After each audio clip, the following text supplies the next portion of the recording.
आदाब, खास मुलाकात में आपका खैर मकदम है। आज हमारे साथ बातचीत करने के लिए मौजूद हैं lieutenant governor Jammu Kashmir GC Murmu के एडवाइज़र फारूक खान साहब। फारूक साहब, सबसे पहले जो हज़म मामूल एक सवाल पूछा जाता है, आपसे भी वही सवाल पूछेंगे, किस तरह के हालात देखते हैं आज आप कश्मीर के अंदर? कश्मीर के हालात अब ऑलमोस्ट नॉर्मल हैं। सारी जो कार्रवाइयाँ लाइफ की होती हैं वो वहाँ पे बहुत अच्छी तरह से चल रही हैं। बाज़ार खुले हैं, ट्रांसपोर्ट चल रही है, स्कूल कॉलेजेस खुले हैं।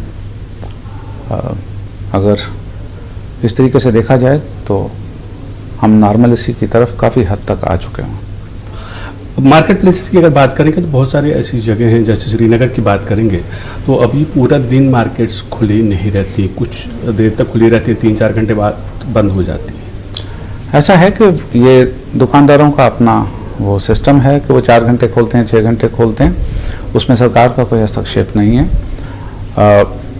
लेकिन एक ट्रेडिशन सी वहाँ पे डेवलप हुई भी है कि वो पहले सुबह मार्केट खोलते हैं, फिर दोपहर के वक्त शायद खाना खाने के बाद कुछ आराम करना चाहते हैं, तो उसके बाद 4 बजे के बाद फिर वो दुकानें खोलते हैं, फिर वो शाम देर तक चलती हैं।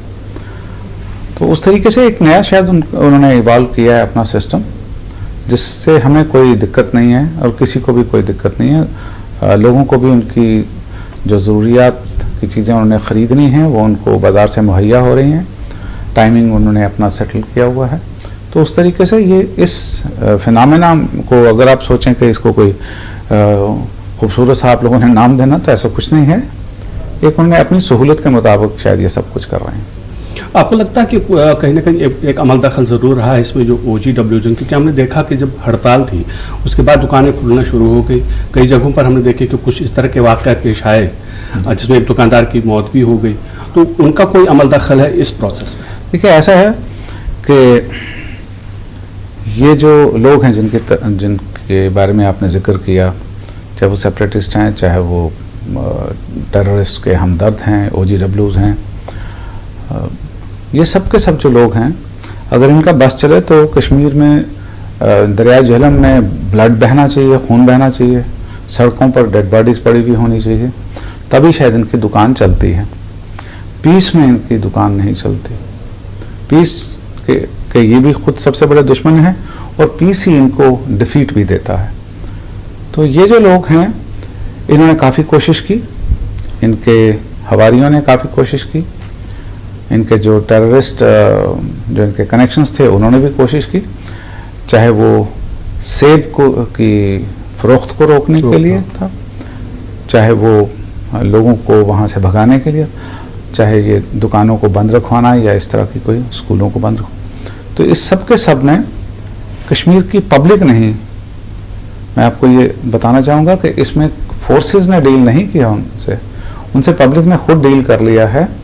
और आज की डेट में वो कश्मीर की पब्लिक ने उनको बुरी तरह से शिकस्त दे दी हुई है।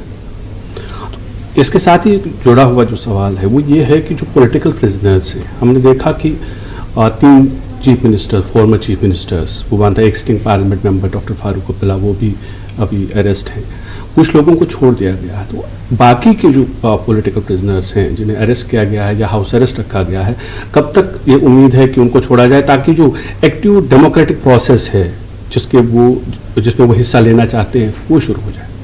देखिए, ऐसा है कि ये एक कंटिन्यूस डायनामिक प्रोसेस है कि हम देखते रहते हैं कि कौन से लोग छोड़ने हैं, किन लोगों को रोकना है, और इसका रेगुलर रिव्यू चलता रहता है। तो उसी रिव्यू के चलते हुए ही उनको बारी बारी छूट भी रहे हैं। वो आपने देखा पिछले दिनों कल भी कुछ लोग छूटे। तो उस तरीके से ये जो प्रोसेस है ये कोई एट रैंडम नहीं किया जा रहा कि बस आज हमारा मूड आ जाएगा, अच्छा जी मिस्टर ए को बाहर भेज दो, मिस्टर बी को अंदर ले लो, ऐसा कुछ भी नहीं है। हर एक डेटन्यू के बारे में पूरा रिव्यू लिया जाता है और फिर उन्हें रिलीज़ किया जाता है, और कई मरतबा कुछ लोगों को पकड़ा भी जाता है इसी तरीके से। इस तरीके से चलते हुए जैसे आप कह रहे हैं कि इनको छोड़ना कब तक मुमकिन होगा और ताकि ये पॉलिटिकल एक्टिविटी वहाँ पे चले। तो पॉलिटिकल एक्टिविटी इन 20-25 या 50 या 100 लोग जो अंदर हैं इनकी वजह से नहीं रुकी हुई है। इन हर एक पार्टी जिनका आपने जिक्र किया उनके मैक्सिमम सीनियर लीडर्स बाहर हैं, तो नोबडी स्टॉपिंग देम, कोई उनको रोक नहीं रहा कि वो अपनी सियासी जो सरगर्मियाँ हैं वो करें। हमारा सिर्फ इतना ही है एडमिनिस्ट्रेशन का कि उनकी सरगर्मी ऐसी नहीं होनी चाहिए जिससे जो इसका वादी का, ख़ास तौर पर कश्मीर वादी का जो वातावरण है वो ख़राब हो। उसमें जो इस वक्त पीस वहाँ पे मेंटेन किया हुआ उसमें किसी जगह पे भी डिस्टर्बेंसेस हो। हमारी तरफ से सिर्फ इतनी सी ही उनके ऊपर जो एक वो समझ लीजिए पाबंदी है, लेकिन पाबंदी ये नहीं है कि आप जाकर अपना पॉलिटिकल काम ना कीजिए। आप बड़े आराम से करते हैं और करते भी हैं। अक्सर उनकी मीटिंग्स की और ये वो सबकी वहाँ पे रिपोर्टिंग हो रही है, वो प्रेस से भी बात कर रहे हैं। तो उस तरीके से उन्हें किसी जगह पे कोई रुकावट नहीं है किसी किस्म की भी पॉलिटिकल एक्टिविटी करने से। एक और जो बड़ा मसला जो आम लोगों को भी दरपेश है वो है इंटरनेट का। कश्मीर वैली के अंदर हम देखेंगे तो हमारी जो रिपोर्ट हमने अभी की थी, जो बिजनेसमैन है या स्टूडेंट्स हैं, कश्मीर वैली के अंदर अभी ब्रॉडबैंड सर्विसेज भी बहाल नहीं हो पाई हैं। तो क्या हम तवक्को रखें कि कब तक इंटरनेट सर्विसेज जो हैं वो बहाल हो जाएंगी, ताकि जो बिजनेस कम्युनिटी है या जो स्टूडेंट्स हैं कम से कम पहले वो जो ब्रॉडबैंड सर्विस है वो कश्मीर में शुरू की जाए? देखिए, आपको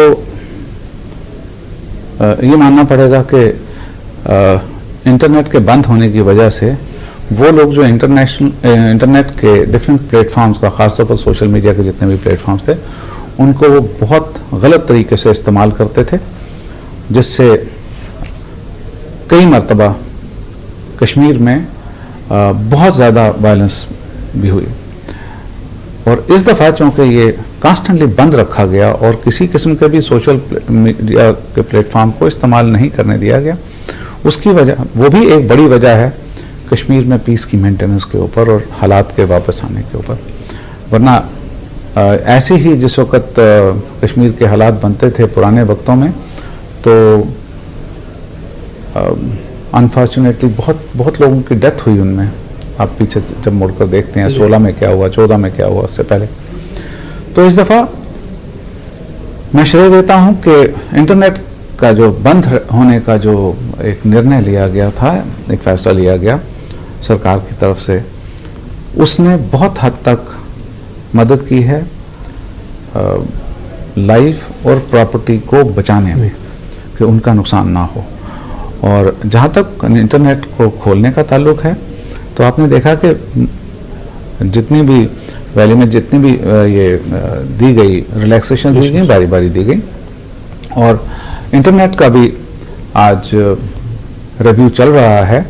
मैं आपको कोई डेडलाइन तो नहीं दे सकता, लेकिन इशारा तो दे दीजिए कब तक चलेगा? हम शायद आप देखेंगे जल्दी ही, आपके अंदाजे से शायद जल्दी ही हो जाए, तो वो हो जाएगा। लेकिन कुछ पाबंदियां तो रहेंगी ज़रूर।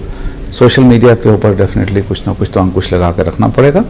हम स्टूडेंट्स की ख़ास तौर के ऊपर और बिजनेस कम्युनिटी की जो मुश्किलात हैं इंटरनेट ना होने की वजह से, हम उनसे बखूबी वाकिफ़ भी हैं और हम चाहते हैं कि उनकी ये जो डिफ़िकल्टीज़ हैं वो जल्द अज जल्द रिमूव हों।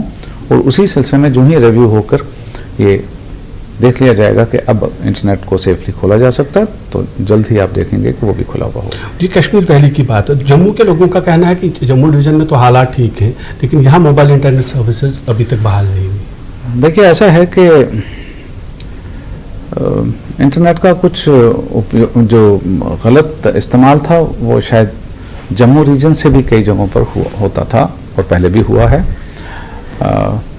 इसलिए ये मुनासिब समझा गया कि दोनों खित्तों में बंद रखा जाए अभी इसको, और जब खुलेगा तो खुलना शुरू हो जाएगा। तो मिलिटेंसी की अगर बात करेंगे तो हमने ये देखा कि एक ऐसा दौर था, अभी एक सीनियर पोजीशन पे थे पुलिस में, आपने 90s में जब शुरुआत हुई, 2000 में आप IGP थे, तो उस वक्त की जो मिलिटेंसी थी उसमें हमने ये देखा था, तो एक तो रैंडम किलिंग्स होती थी, IDs का इस्तेमाल किया जाता था। फिर एक ऐसा दौर आया जब IDs कम हो गई, अब दोबारा IDs का इस्तेमाल होने लगा। अभी पिछले दिनों हमने देखा, चाहे पुंछ का इलाका हो या फिर वैली के अंदर जम्मू श्रीनगर नेशनल हाईवे पे देखा, एक आईडी डिफ्यूज़ की गई, अभी रिसेंटली सोपोर कुपवाड़ा जो रोड है वहाँ पर आईडी डिफ्यूज़ की गई। आपको लगता है कि ये कोई शिफ्ट है या कि कैसे देखते हैं आप कोई आईडीज़ का इस्तेमाल दोबारा हो? इसमें ऐसा ही है, जो टेररिस्ट जितने अब रह गए हुए हैं तो नंबर उनका बहुत कम हो गया हुआ है प्रीवियस ईयर से जिस वक्त हम देखते हैं, और फोर्सेस का दबाव भी बहुत सख्त है उनके ऊपर बना हुआ। तो ये जो है कोई स्ट्रेटजी बनना कि जी उन्होंने अब आईडी स्टार्ट कर दी है, ठीक है, आईडी लगाई 2-4 उन्होंने बॉर्डर एरियाज में कहीं कहीं लगा दी है। अनफॉर्चुनेटली एक आईडी में हमारा अच्छा खासा नुकसान भी हुआ।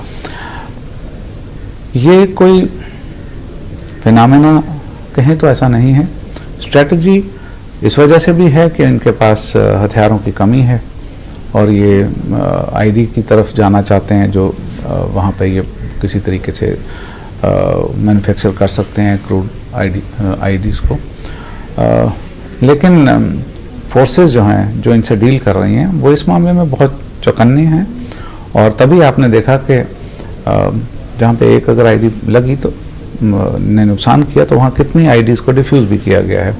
वो क्लियरली शो करता है कि सिक्योरिटी फोर्सेस और पीस मेंटेनिंग फोर्सेस जो हैं वैली में काम कर रही, वो इस थ्रेट से अच्छी तरह वाकफ़ हैं और उसको पूरी तरह से काउंटर भी कर रहे हैं। ये तो हम मेन लैंड की अगर बात करेंगे, अगर आप कंट्रोल लाइन या बॉर्डर की बात करेंगे तो लगातार जिस तरह से सीज फायर वायलेशंस होती है, तो कैसे देखते हैं उसको? और देखिए हमारे पड़ोसी ने बदकिस्मती से शुरू से ही रवैया ऐसा रखा है कि हमें किस तरीके से यहाँ के लोगों को किस तरीके से तंगी पहुँचाई जाए। आप देखोगे कि उनकी जो सीज फायर वायलेशंस का जिस वक्त आप स्टडी करेंगे, पिछले 1 साल को ही अगर आप स्टडी कर लें, बाकी को छोड़ दीजिए, तो आप देखेंगे कि मैक्सिमम नुकसान उन्होंने किनका किया है? यहाँ के सिविलियंस का, जिनके वो ठेकेदार बने हुए हैं, जिनके बारे में वो क्लेम करते हैं कि जी हम ही जम्मू कश्मीर के सबसे बड़े वकील हैं, और उसी जम्मू कश्मीर के सबसे ज़्यादा लोग इनके हाथों से मरते हैं। चाहे ये तो खाली इसकी लाइन ऑफ कंट्रोल की जो सीज फायर वायलेशन है उसकी बात हम कर रहे हैं, उसके अलावा भी जिस वक्त आप पिछले 30 सालों का हिसाब लेंगे तो आप देखेंगे कि हमारे पड़ोसी मुल्क की जो बनाई हुई और आर्म की हुई जो दहशतगर्द तंजीमें थीं, टेररिस्ट थे, उन्होंने सबसे ज़्यादा जो नुकसान दिया हुआ है वो यहाँ की पॉपुलेशन को दिया हुआ है। तो वो साफ जाहिर करता है कि जो पड़ोसी मुल्क है ये सिर्फ एक मखोटा मुंह के ऊपर लगाकर कुछ लोगों को धोखा देने में कामयाब होता है, और उनके ज़रिए अपनी सारी जो नापाक हरकत है वो यहाँ पे इस रियासत, इसमें कश्मीर में ख़ास तौर पर और बाकी जगहों पे भी जहाँ पे भी मौका मिलता है वो करता है। लेकिन बहुत मर्तबा उसको बहुत बुरी तरह से उसको डील भी किया गया है इस हमारे पड़ोसी मुल्क को, और आगे भी अगर उनकी ऐसी गतिविधियां जारी रहीं तो किसी वक्त उनको फिर एक थप्पड़ रसीद होगा जो सारी शायद दुनिया भी देखेगी। और बेरोजगारी का मसला जो है वो तो अगर देखा जाए तो आलमी सतह पर भी काफ़ी बहुत बड़ा मसला है और कौमी सतह पर भी, और रियासत जम्मू कश्मीर भी उसे अछूती नहीं है। जब यहाँ पहले डिस्पेंसेशन जब गवर्नर साहब थे यहाँ सत्यपाल मलिक जी, तो उन्होंने ये कहा था कि 50,000 नौकरियाँ दी जाएंगी, तो उस पर कोई अपडेट है क्या? जी हाँ, उसमें देखिए ऐसा है कि चूँकि हम रियासत से यूटी में कन्वर्ट हुए तो हमें सारे रूल्स रेगुलेशंस जो हैं हर एक में वो रियासत से यूटी के, चाहे वो होता रूल सेम ही होता, लेकिन उसके लिए भी एक पूरा प्रोसेस होता है कि किस तरीके से जो रूल है वो यूटी का रूल में कन्वर्ट हो जाए। तो वो सारा होने की वजह से शायद थोड़ा दिक्कत आई कि हम फास्ट ट्रैक पर नहीं ला सके, लेकिन हमारे लेफ्टिनेंट गवर्नर साहब इस चीज़ के बारे में बहुत ध्यान रख रहे हैं, और आप देखेंगे जल्द ही बड़े पैमाने के ऊपर भर्तियों का सिलसिला जारी किया जाएगा, और नंबर जो है आप शायद 50,000 से भी ज़्यादा हो चुका हुआ है। हमें एहसास है कि यूथ जो है यहाँ का वो बेरोज़गारी की बहुत बड़ी समस्या से जूझ रहा है, लेकिन हमारी कोशिश एक तो ये है कि जो सरकारी नौकरियाँ जितनी भी हमारे पास अवेलेबल हैं, वैकेंसीज़ वगैरह, एक तो उनको हम फिलअप करें, उसके साथ साथ जो एक बहुत बड़ी कोशिश की जा रही है वो ये कोशिश की जा रही है कि हम बाहर से इंडस्ट्री को बड़े पैमाने पर यहाँ पर लाएं, बड़ी इंडस्ट्री आए जो एक बहुत ज़्यादा लोगों को, हर एक लेवल के लोगों को टॉप। वो प्रोसेस अभी शुरू होता दिख नहीं। जी हाँ, वो हो रहा है। आपको रिजल्ट्स जब दिखना शुरू होंगे फिर आपको दिखेगा, लेकिन उसके ऊपर काफ़ी कार्रवाई चल रही है। जो इन्वेस्टर्स मीट का भी हमने जो एक वो किया हुआ है प्लान है, वो इसी सिलसिले की एक कड़ी है और जल्दी वो इन्वेस्टर्स मीट भी होगी। और उसके इन्वेस्टर मीट के अलावा भी बहुत सारे लार्ज बिग इंडस्ट्रियल हाउसेज जो हैं, बिजनेस हाउसेज जो हैं, वो हमारे साथ कांटेक्ट में हैं और वो अपनी वो बता रहे हैं कि किस किस चीज़ में वो इंटरेस्ट रखते हैं यहाँ पे स्टार्ट करने में।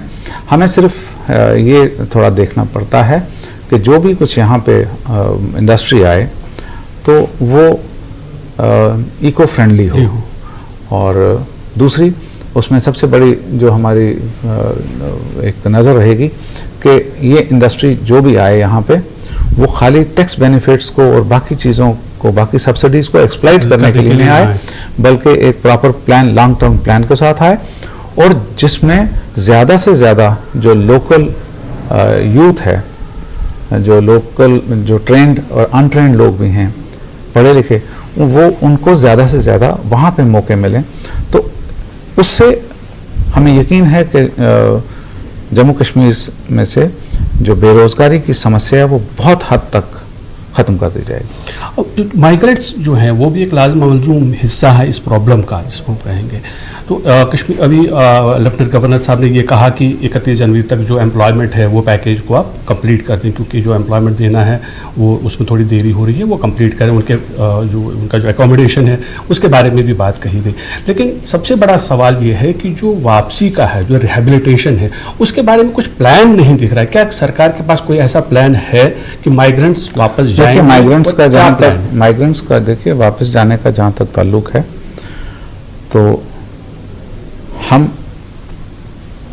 ये एडमिनिस्ट्रेशन जो है वो इस हक में तो है नहीं कि उनको ज़बरदस्ती यहाँ से उठाएंगे और कश्मीर में किसी जगह जाके तो डंप कर देंगे। ये एक वॉलंटरी एक्शन है जी, कि ये वापस जाएं तो उस तरीके से जाएं कि इनके दिमाग में कहीं पे किसी किस्म का कोई खौफ ना हो, और उसके साथ साथ वहाँ पे हालात भी ऐसे हों कि ये जाकर अपनी नॉर्मल जो ज़िंदगी गुजारने का को शुरू करें। उस सिलसिले में जहाँ जहाँ पे इनके लिए कोई अकोमोडेशन बनानी है वो बड़ी तेज़ी से बन रही है, बहुत सी जगहों पे कंप्लीट भी हुई है, लोग रह भी रहे हैं, और उसके साथ जुड़ी हुई हैं ये नौकरियाँ भी। तो टू बिगिन विद तो ज़्यादा ये होता है कि पहले जिनकी नौकरियाँ लगे वहाँ पे उनके लिए अकोमोडेशन बनी हुई हो, तो उस तरीके से फिर उनके रिश्तेदार भी आएंगे, बाकी लोग भी आएंगे, तो ग्रेजुअल एक प्रोसेस स्टार्ट होगा। दोबारा कश्मीरी पंडित हमारे जो भाई बहन हैं वो वापस अपनी ओरिजिनल जगह पे वापस जाएं और फिर पूरे तरीके से अपनी जो ज़िंदगी है उसको वहाँ पे एंजॉय करें। एक आखिरी सवाल, वो तो ज़ाती सवाल है, वो ये कि फारूक खान गवर्नर एडमिनिस्ट्रेशन में भी एडवाइज़र है, आज लेफ्टिनेंट गवर्नर है। पहले 4-5 एडवाइज़र्स होते थे, आज 2 हैं जिनमें आप भी हैं। तब जो काम होता था उस काम में और आज के काम में कितना डिफरेंस? देखिए, काम तो वही था। पहले भी हम लोगों की वेलफेयर के लिए जो भी हमारी यहाँ की सरकार ने जो हमें ड्यूटी दी हुई थी उसको सर अंजाम दे रहे थे, आज भी वही काम कर रहे हैं, क्योंकि उस काम के नेचर में फ़र्क नहीं आता है। लोगों का किसी की नौकरी का या काम है या किसी की ज़मीन का कोई मसला है, उसका रियासत होने या यूटी होने से कोई ताल्लुक नहीं होता, उसे सिर्फ अपनी वेलफेयर देखनी है।